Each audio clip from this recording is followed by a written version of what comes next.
Hello everyone, it's Imran here. Welcome back to another video. So, I'm going to react to another Thomas and Friends audio story by Kiefer Adams, but this is an audio special called Big City Thomas, a Thomas and Friends and TUGS crossover story. So, for those of you who don't know, that Thomas did have a sister show called TUGS, which was basically about about talking boats. It was. I mean, I've not seen any episodes of Tugs, but I do know what the series is about. But despite not seeing any episodes, and we've always Thomas Fandom has always wondered what it would be like to have a crossover Thomas the Tank Engine and Tugs story. Well, this is going to be my first time viewing this, as I'm going to be reacting to the Big City Thomas audio special that was uploaded a week ago on July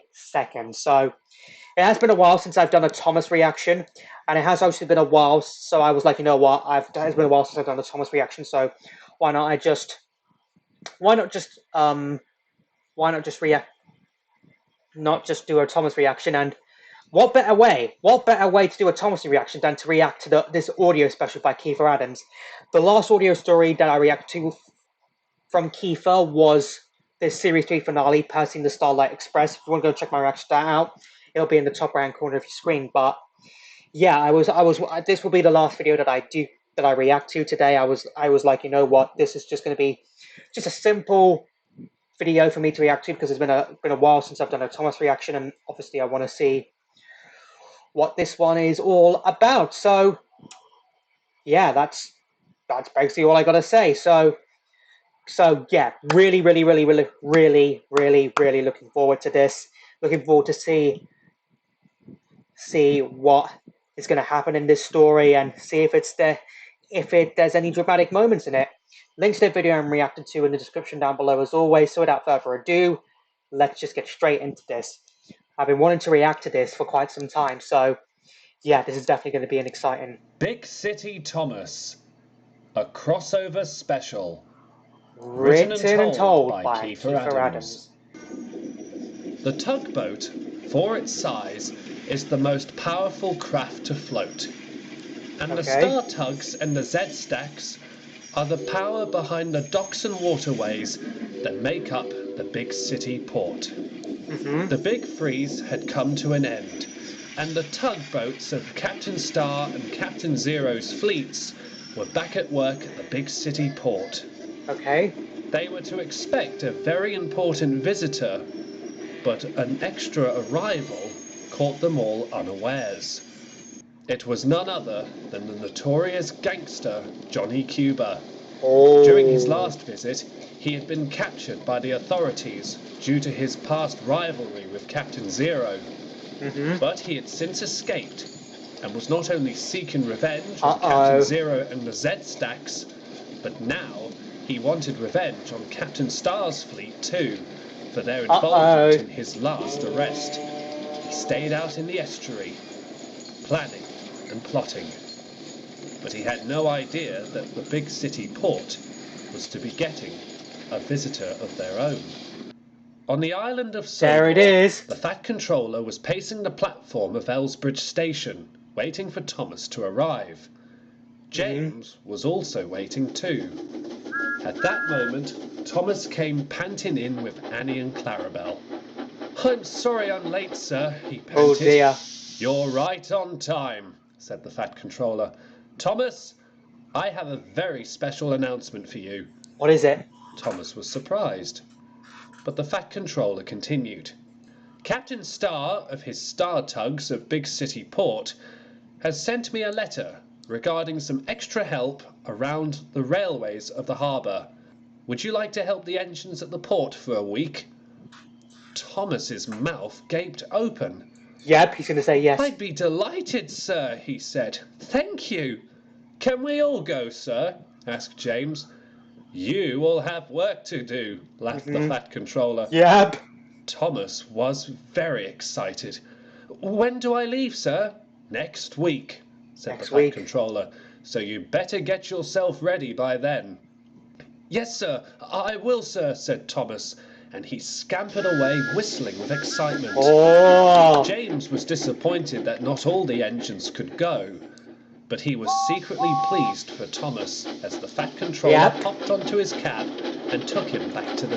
At least James wasn't so snooty about it. He's at least happy for Thomas. He may be disappointed that all the engines are not going, but he's at least happy that Thomas is getting a lifetime of an opportunity of a lifetime. Big station. A week later, Thomas was ready to set off for the big city port. A ship had been docked to take him there at the harbour near Edward's branch line. As Thomas was getting ready to leave, the Fat Controller, Toby and Percy came to see him off. "Good luck, Thomas," said the Fat Controller. "I hope you have a wonderful time at the port, and I hope you'll be a credit to my railway." "I promise, sir," said Thomas. "Don't worry, he will be." "Be careful while working at a harbour, Thomas," said Toby. "I used to work in one myself before I came to Sodor. It can be busy." "I'll keep it in mind, thank you," said Thomas. "And I'll take care of Annie and Clarabelle until you get back," Percy promised. "Like you always do, Percy." Thomas was very grateful. He gave a sharp blast of his whistle and set off for the harbour. The Fat Controller waved his hat like a flag until he was out of sight. I love the Fat Controller doing that waving of a flag. Toby's bell and Percy's whistle. A day or two later, Captain Star had sent out his tugs for their morning's work. But he kept 10 cents, his switcher tug, behind. 10 cents? "We're expecting Thomas the Tank Engine from the island of Sodor this afternoon," he announced grandly. "He'll be working with us in the entrance of the port for a week. Please make him feel welcome." "I'll do my best, Captain Star," 10 cents promised. "Yep. "I know you will," said Captain There's Star. 10 cents. I know him. "You're on barge collecting duties. Off you go now." 10 cents gave a blast of his hooter and set off for work. But as he left, neither he or Captain Star were aware that one of the Z-Stacks, Zip, had been listening to the entire conversation. Or so he thought. Zip hurried over to the Z-Stack's dock, which was opposite the Starfleet's. Zack, Zebedee, Zug and Zoran were already there. Zack, Zebedee and "You won't Zug." believe this," he cried.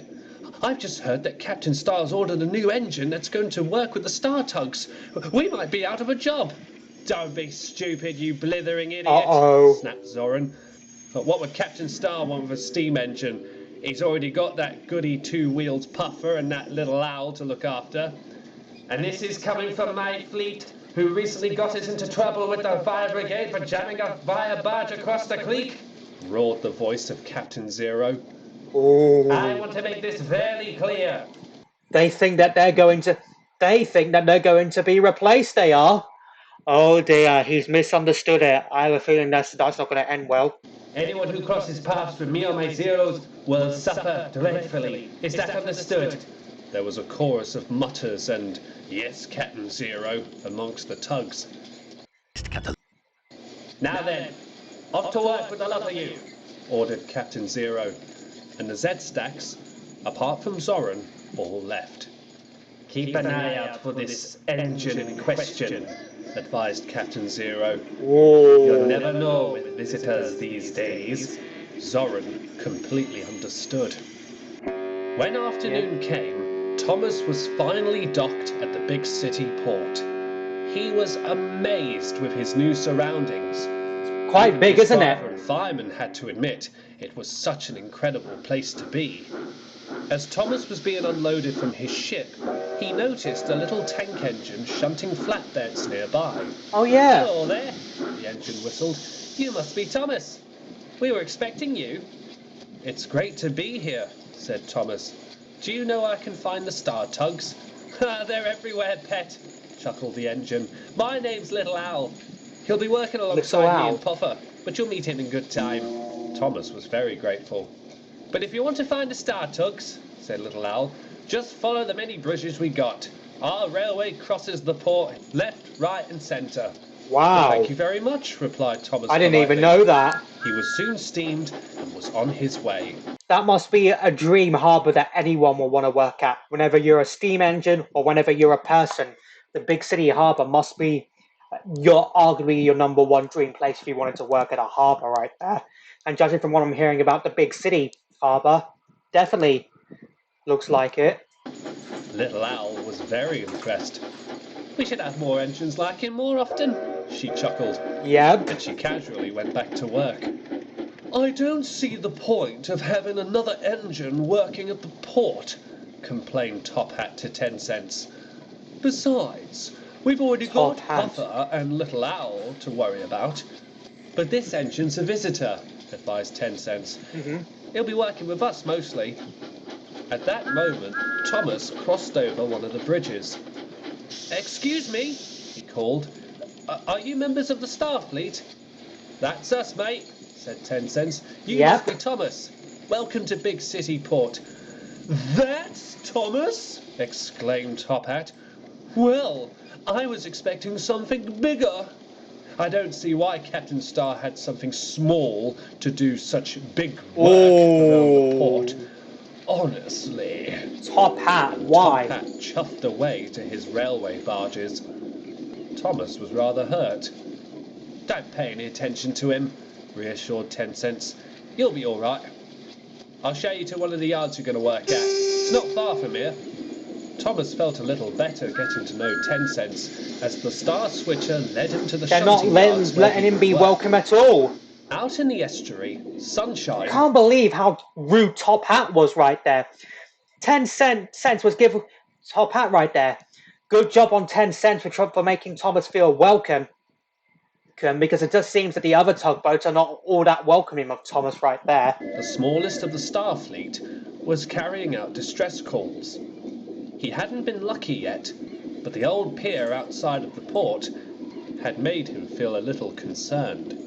He turned the corner and was surprised to find that it was blocked with old coal barges.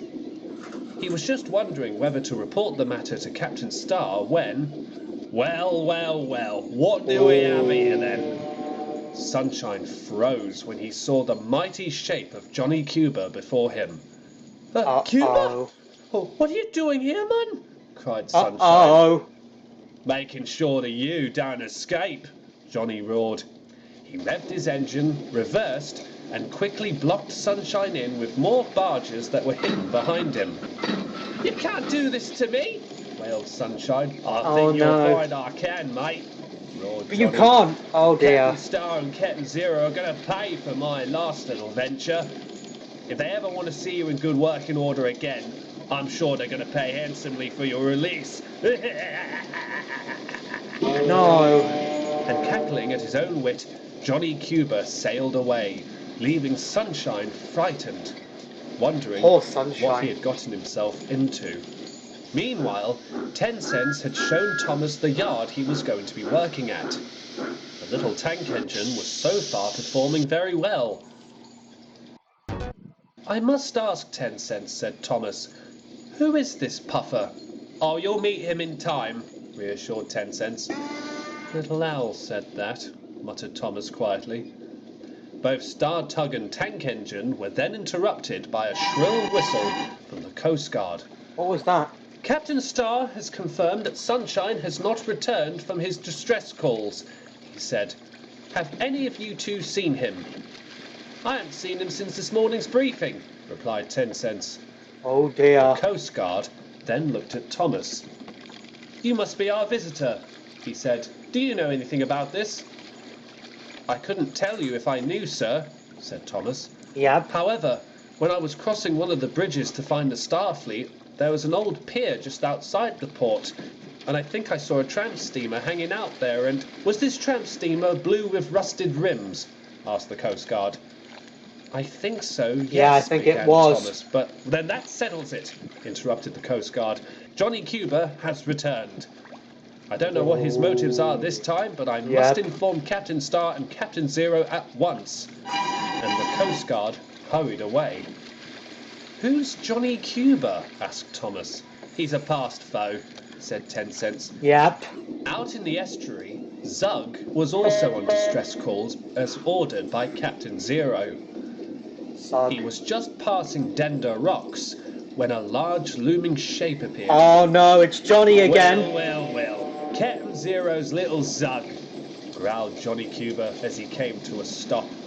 No, please, Mr. Cuba, I don't mean any harm, wailed Zug. I'm not saying you're going to. He's showing no remorse whatsoever. Johnny, but if you don't come quietly with me, that's exactly what I'll be giving you. Zug, you better get out of there, Zug. Wait till Captain Zero hears about this, he roared. Zero will find out, mate, scowled Johnny, and he's going to pay me handsomely, alongside Captain Star's wages. Zug tried to back away, but Johnny had fastened a rope around his hull. Oh no! You ain't going anywhere, mate, roared Johnny. You're coming with me. Johnny towed Zug back to the old pier, where Sunshine was still lingering. 2 switches. Perfect, he scowled. We'll see if Zero and Sunshine will pay handsomely now. And now Zug. He roared Poor away. them. Zug and Sunshine did not like the situation they were in. No, definitely That not. they would be saved soon. Meanwhile, Thomas had been sent up the port to work alongside Little Owl. 10 Cents was waiting near the old pier. He was just wondering if the Coast Guard would report on any updates when Zoran came in. Zoran. Have you seen Zug? He shouted. No, and I haven't seen Sunshine either, protested 10 Cents. Nope. It's not like Zug to come back late, said Zoran. No. Unless one of your stars has caused trouble. They've both been kicked. They've both been boat napped. They've been boat napped by Johnny Cage, I believe is his name. Johnny Cage, or is that his name? I'll just say Johnny. I will. So you better figure that out quickly. Are you serious? Said 10 Cents. Are you going to keep doing this every time the Z-Stacks think that we've got one up on you? Well, tell that to this so-called engine that's working for you lot, growled Zoran. Thomas? Exclaimed 10 Cents. He's not working for us. He's a visitor from the island of Sodor. Yeah. He's helping the engines of the port. Well, according to Captain Zero, began Zoran. They were interrupted by the shrill whistle of the Coast Guard. Yeah. Cuba's been spotted in the estuary, he shouted Johnny as he Cuba. darted past. I need all the help I can get to stop him from escaping. I'll help, said 10 Cents. If Zoran does as well. Me, help a star, dream on, said Zoran. Well, unless you want to see Zug safe and sound, fine by me, said 10 Cents. Yeah. And he hurried after the Coast Guard. Zoran rolled his eyes and followed the chase. Well, that got him to go, didn't it? Cuba had headed out into the estuary to bring Oh, look, some of it's his Thomas. criminal friends back to the port, so that Captain Star and Captain Zero wouldn't have any trouble with him. Beside him was an old railway pier line, with rocks on either side. Little Owl had told Thomas about this part of the line, and when he had heard about Johnny Cuba, he was eager to be part of the operation. Yep. The Coast Guard had gone on ahead, but 10 Cents was nowhere to be seen. What? He reared up towards the tramp steamer. Johnny Cuba, he said in a defiant tone, you are under arrest for trespassing, kidnap, and ransom. Please stop immediately. You'll never take me alive, Coast Guard, shouted Johnny. Are you sure about that? Once I'll do it again. Oh, now you won't, roared Zoran. He appeared from behind and gave an almighty biff into Johnny. Ooh. The tramp steamer groaned. Is that all you got, Zoran? For Captain Zero's #1 tug, you're certainly the weakest. Oh no. But suddenly there was a shrill whistle as Thomas appeared beside Johnny. What the heck? Johnny shouted. Come on, Thomas Thomas. gave a stern look as he backed behind the tramp steamer. His driver quickly fastened a chain around his coupling and threw the other end, which he had lassoed up, to catch on to Johnny's hull. Ooh. Thomas pulled with all his might, his brakes screeching and his face red. Seeing the operation, a line was thrown to Zoran too, and he pulled hard as well. Johnny struggled and strained as 10 Cents appeared, He's gonna cutting him off explode. from any escape. No! I won't be rumbled again, shouted Johnny. I think you have, groaned Thomas. Uh-oh. Luckily, the ropes didn't break, and Johnny Cuba was brought to a stop. Oh, Well that done, must be everyone, painful. congratulated the Coast Guard. Great job, Thomas. He turned to Johnny. We'll see if you'll escape the authorities now, he said firmly. Definitely won't. By sunset, Johnny Cuba was led away from the port through heavy escort, never to return. Is that Puffer? Sunshine and Zug were freed, and both Captain Star and Captain Zero were very grateful for Thomas's help. Well done, You did Thomas. quite well out there, Thomas, said 10 Cents. Ha! You were certainly brave. Well done, lad, said Sunshine. Thank you, said Thomas. It was the least I could do. Well, you certainly proved yourself here, smiled 10 Cents. Well, they don't call him really useful on my line for nothing, said a voice. Thomas was shocked when a That's grey Puffer. chicken I knew was it. next to him. I knew it. But besides the new large funnel, headlamp and cow catchers, Thomas immediately recognised who it was. I don't believe it, he cried. Is that you, Marklin? The one and only, he chuckled. No, it's But folks round Marklin. here now call me Puffer because of the It's steam I Marklin. make from my new funnel. Then Puffer it is, chuckled Thomas. It's so great to see you. Puffer. And you, said Puffer. Little Al said you'd be joining us, and well done with Johnny. Splendid work. The Fat Controller would be proud. Definitely I'm sure would be. he will, said Thomas. The two engines then puffed away, catching up like old friends. You know something, 10 Cents, said Sunshine. I don't know who this Fat Controller is, but I think he would consider Thomas to be a credit to his railway after this. 10 Cents humbly agreed. A few days later, Percy was shunting trucks in the yard. He had missed Thomas all week, but had looked after Annie and Clarabelle just as he had promised. This is where Thomas the comes sun was home. just setting, and Percy was about to go home when a whistle sounded in the distance. And sure enough, Thomas arrived. There he is. Thomas, cried Percy, you're back. It's great to be home, smiled Thomas. Percy then noticed a small flag flapping on the side of Thomas's smoke box. Yeah, I can see that too. It was red with white and blue stripes, and a small star was in the centre. What's that? Percy asked. Oh, this is Captain Star's flag, said Thomas. Really? He awarded it to me. I saved the port from danger. Well done, exclaimed Percy. Oh, everyone done, will be Thomas. so proud, Thomas. I tell you what, the little tank engine chuckled. How about I tell you about it on the way home? Percy beamed with delight. He was uncoupled from his trucks, and he and Thomas set off back to the sheds, where Thomas hoped a big, rousing welcome would be ready for him.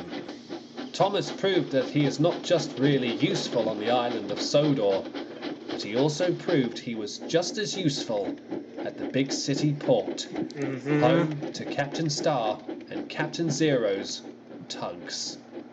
There's the reference right there. Is that it? Oh wow, that was a great, the crossover we needed right there. Oh, what a great story. And apparently Thomas's Big City Adventures isn't over yet, because although there was going to be a Big City Thomas Part 2, there's going to be a special mini-series called Thomas's Big City Adventures, where Thomas talks about the memorable moments that happened during his time at the big city port. But although I've not really that big of a fan of Tugs, and I never watched any of the episodes, I must say this crossover was definitely gave me an insight into the characters of Tugs right here. I think many of us in the Thomas fandom wanted what a Tugs crossover would look like, and well, we got our answer. We officially got our answer through this audio story. Kiefer, great job with the editing, the narrating, the voice impressions you gave the characters. I love how you gave it a series 1 to 2 style story. More series 1 to 2 vibe of the story. Definitely did fit it, but yeah, just great job. Just a great job with this with this audio special, Kiefer. Definitely an audio special, and you're also a credit to the Thomas fandom with your audio stories. I mean, you sort of just came out of the blue with these audio stories, and they proved to be a hit with everyone, including myself. So I can't wait to see that the Thomas's Big City Adventure series, where Thomas goes over what happened during his time at Big City Port. Also can't wait for Series 4 of the Thomas and Friends audio stories that will start in the fall in September. I really, really can't wait to see where the future goes with your channel right here. So, yeah, that was definitely a 10 out of 10 audio story right there, and the crossover we needed. I hope to see more Thomas and TUGS crossover stories in the near future from this wonderful fandom. So I hope you enjoy. So if you're new here and want to check out any of my previous Thomas the Tank Engine reactions, whenever it's a train adaptation or an audio story, there's going to be a playlist coming up in the top right hand corner of your screen right now. So I hope you enjoyed this video. If you did, hit that like button for me. Let me know in the comments down below what you thought of this audio story that I reacted to, and also let me know in the comments down below what other videos you want me to react to next.